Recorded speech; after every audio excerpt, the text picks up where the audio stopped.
കിരൺ ദാസിൻ്റെ ഡയറക്ഷനിൽ ഷാഹി കബീറിൻ്റെ സ്റ്റോറി റൈറ്റിങ്ങിൽ ഇറങ്ങിയിരിക്കുന്ന ഉന്മാദം മൂവിയെക്കുറിച്ചാണ് നമ്മൾ ഈ വീഡിയോയിൽ നോക്കാൻ പോകുന്നത്.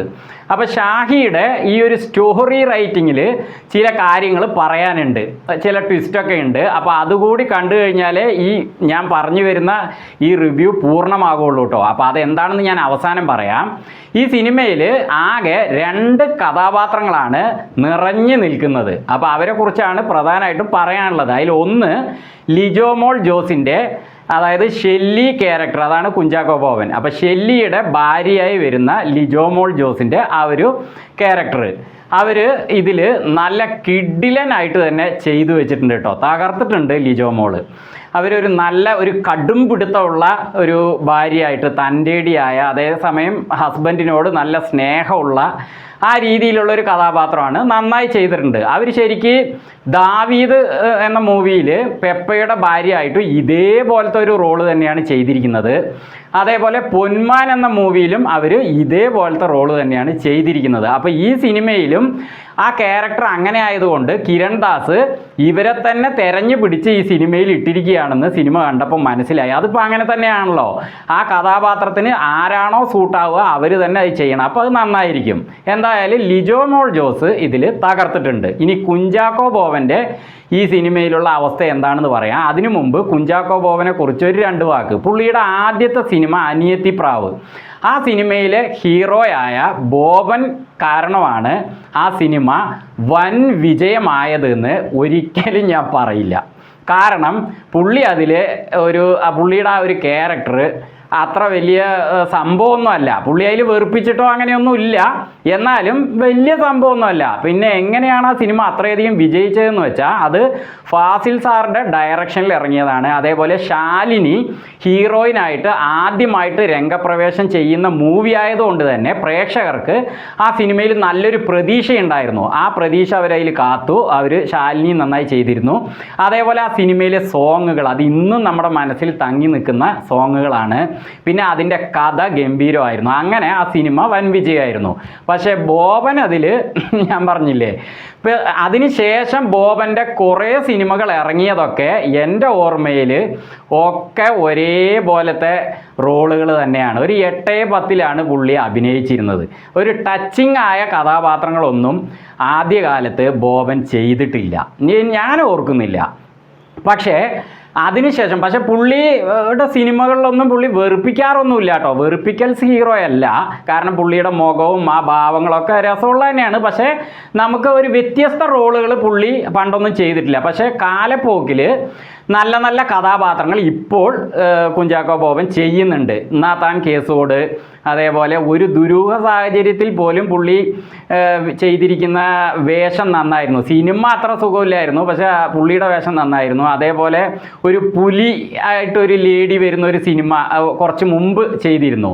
ആ സിനിമ നന്നായിരുന്നു കേട്ടോ. ആ സിനിമയുടെ പേര് ഞാൻ ഓർക്കുന്നില്ല. ഒരു സർക്കസുമായി ബന്ധപ്പെട്ട് അത് കുഴപ്പമില്ലായിരുന്നു. അങ്ങനെ കുറച്ച് കഥാപാത്രങ്ങളെ എൻ്റെ മനസ്സിൽ കുഞ്ചാക്കോ ബോബൻ നിൽക്കുന്നുള്ളൂ.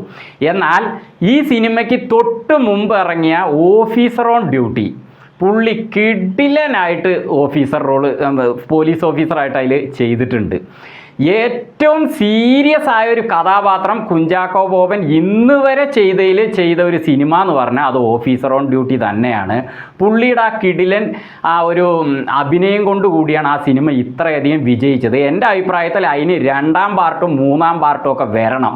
കാരണം എന്നാലേ പുള്ളി എന്തായാലും ആ സിനിമയിൽ ഇത്രയും സീരിയസ് ആയതുകൊണ്ട് ഇനി വരുന്ന പാർട്ടുകളിലും പുള്ളി അങ്ങനെ തന്നെ പ്രേക്ഷകർക്ക് കാണാമല്ലോ എന്നൊരു പ്രതീക്ഷയിലാണ് ഞാൻ പറയുന്നത്.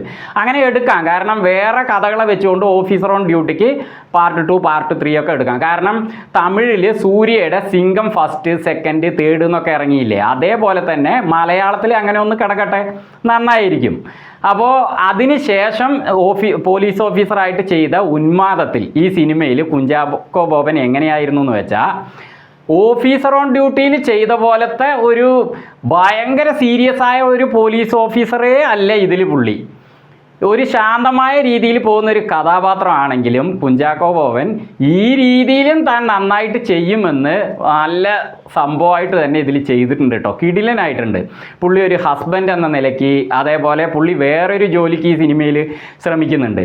ആ ഒരു കാര്യങ്ങൾ, പിന്നെ അതേപോലെ ഈ സിനിമയിലെ പ്രധാന സംഭവം, അതിലെ പുള്ളിയുടെ ആ ഒരു ഇൻവോൾവ്മെൻ്റ് ഉണ്ടല്ലോ, അത് നന്നായിരുന്നു. ആ ഇടവേളയ്ക്ക് ശേഷം കോടതിയിൽ വെച്ചിട്ടുള്ള സംഭവങ്ങൾ, അതൊക്കെ തന്നെ പുള്ളി നന്നായിട്ട് ചെയ്തിട്ടുണ്ടായിരുന്നു. പിന്നെ സിനിമയുടെ അവസാനം ഏകദേശം ആവുമ്പോൾ ആ റെയിൽ പാളത്തിൻ്റെ അവിടെ വെച്ചിട്ട് ഒരു ടീമുമായിട്ടുള്ള ഒരു ഗംഭീര സംഭവം ഉണ്ട് കേട്ടോ. ഞാൻ വിചാരിച്ചു അതൊന്നും ഈ സിനിമയിൽ ഉണ്ടാവില്ല, ഈ സിനിമ അങ്ങനെ തന്നെ പോയിട്ട് അവസാനിക്കുന്നു. പക്ഷേ ഒരു കിഡിലൻ സംഭവം ഈ സിനിമയിൽ കുഞ്ചാക്കോ ബോബന് കിരൺ ദാസ് കൊടുത്തിട്ടുണ്ട്. അത് നന്നായിട്ട് ചെയ്തിട്ടുമുണ്ട്. അതിന് നല്ല BGM മുജീബ് മജീദ് കൊടുത്തിട്ടുണ്ട്. ഇതിൻ്റെ മ്യൂസിക് ഡയറക്ടർ പുള്ളിയാണ്. പുള്ളിയുടെ മ്യൂസിക്കിനെ കുറിച്ച് പറയണ്ടല്ലോ. എക്കോ മൂവി, കിഷ്കിന്ദ കാണ്ടൊക്കെ വിജയിക്കാൻ ഒരു പ്രധാന കാരണം മുജീബ് മജീദിൻ്റെ മ്യൂസിക് കൂടിയാണ്. അത് നന്നായിരുന്നു. അതേപോലെ ഇതിൽ അത്ര BGM ഒന്നും ഇല്ലെങ്കിലും ആ ഒരു ഞാൻ പറഞ്ഞ സംഭവത്തിൽ, അതേപോലെ ഇതിൽ ഒരു പല്ലി ക്യാരക്ടർ വരുന്നുണ്ട്. അതിൻ്റെ സംഭവങ്ങളിലൊക്കെ ചില സീനുകളിലൊക്കെ മ്യൂസിക് നന്നായിരുന്നു. അതേപോലെ ഹൊററായിട്ടുള്ള സംഭവങ്ങളൊക്കെ വരുന്നുണ്ട്. അതിനൊക്കെ തന്നെ മ്യൂസിക് കുഴപ്പമില്ല. അപ്പോൾ ഈ സിനിമ ശരിക്കും പറഞ്ഞാൽ കിടിലൻ സിനിമ തന്നെയാണെങ്കിലും ഈ സിനിമയുടെ കഥ എഴുതി വെച്ചിരിക്കുന്ന ഷാഹി കബീർ അവസാനം കൊണ്ടുപോയി ചെയ്തത് എന്താണെന്നറിയോ? ഈ സിനിമയിൽ പോലീസ് സ്റ്റേഷനുമായി ബന്ധപ്പെട്ട് പോലീസ് സ്റ്റേഷനിൽ ഒരു സംഭവം ഇരിപ്പുണ്ട്. ആ സംഭവവുമായി ബന്ധപ്പെട്ടാണ് ഈ സിനിമ പുരോഗമിക്കുന്നത്.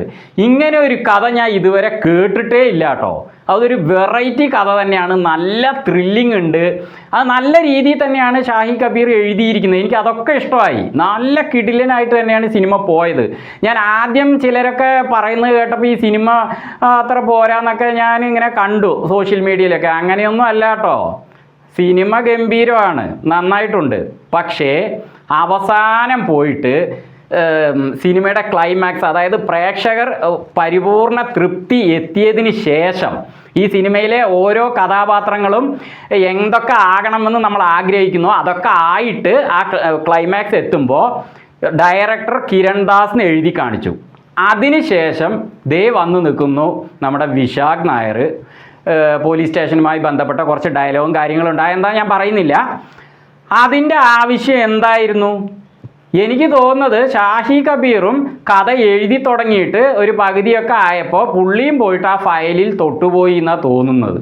അതോടെ പുള്ളിയുടെ കിളി പോയിട്ട് പുള്ളി കൊണ്ടുപോയിട്ട് അവസാനം ഇങ്ങനൊരു സീന് വെച്ചിരിക്കുന്നു. എന്തിനാണ് അങ്ങനെ? അതോടെ പ്രേക്ഷകരുടെ ആ ഒരു പൂർണ്ണ തൃപ്തിയിൽ മങ്ങലേറ്റിരിക്കുകയല്ലേ. അതിൻ്റെ ആവശ്യമില്ലായിരുന്നു. ആ ഒരു സീനെ ഈ സിനിമയിൽ ശരിക്കും പറഞ്ഞാൽ ഈ സിനിമ വീണ്ടും കൊണ്ടുപോയിട്ട് എഡിറ്റ് ചെയ്തിട്ട് ആ സീന് കട്ട് ചെയ്ത് കളഞ്ഞാൽ ഈ സിനിമ 100 കോടിക്ക് ഓടേണ്ട സിനിമയാണ്. ഇപ്പോഴും കുറവൊന്നുമില്ല. നമ്മൾ അങ്ങനെ ഒരു സീനെ ഈ സിനിമയിൽ ഉണ്ടായില്ല എന്ന് വിചാരിച്ചു കഴിഞ്ഞാൽ സിനിമ പൂർണ്ണത തന്നെയാണ്. ഷാഹി കബീർ എന്താ ചെയ്തിരിക്കുന്നത് വെച്ചാൽ, നമ്മൾ ചെറിയ കുട്ടികളുടെ അടുത്ത് ഒരു ഭയങ്കര സംഭവമൊക്കെ പറഞ്ഞു വന്നിട്ട് അവരെ പേടിപ്പിക്കുന്ന പോലെ അല്ലെങ്കിൽ എന്തെങ്കിലും ഫൂളാക്കുന്ന പോലെയൊക്കെ പറഞ്ഞു വന്ന് അവർ കൗതുകത്തോടെ കേട്ടിരുന്നിട്ട് അവർ ഒരു ലെവലിലെത്തുമ്പോൾ നമ്മൾ അവസാനം പറ്റിച്ചേ പറഞ്ഞിട്ട് നമ്മൾ ചിരിപ്പിച്ചാൽ എങ്ങനെ ഇരിക്കും? ഏപ്രിൽ ഫൂൾ എന്ന് പറഞ്ഞാൽ എങ്ങനെ ഇരിക്കും? അങ്ങനെ കൊണ്ടുപോയി വെച്ചിരിക്കുന്നു. അതെന്തിനാണ് അങ്ങനെ ഒരു സീന് വെച്ചത്? എനിക്ക് തോന്നുന്നത് ഫയലിൽ തൊട്ടത് കൊണ്ട് പുള്ളിയും പേടിച്ചു പോയി എന്നാണ് തോന്നുന്നത്. ഇനി അങ്ങനെ ഒരു സംഭവം വേണ്ട പറഞ്ഞിട്ട് തനിക്കും ഒന്നും ആകണ്ട പറഞ്ഞിട്ട് പുള്ളി അങ്ങനെ കൊണ്ടുപോയി വെച്ചോ എന്തോ. അതിൻ്റെ ആവശ്യമില്ലായിരുന്നു. ആ ഒരു കുറവ് ഈ സിനിമയ്ക്കുണ്ട്. അപ്പോൾ ഈ സിനിമയ്ക്കകത്തുള്ള ആ എഴുത്തും അത്ര തന്നെയുള്ളൂ.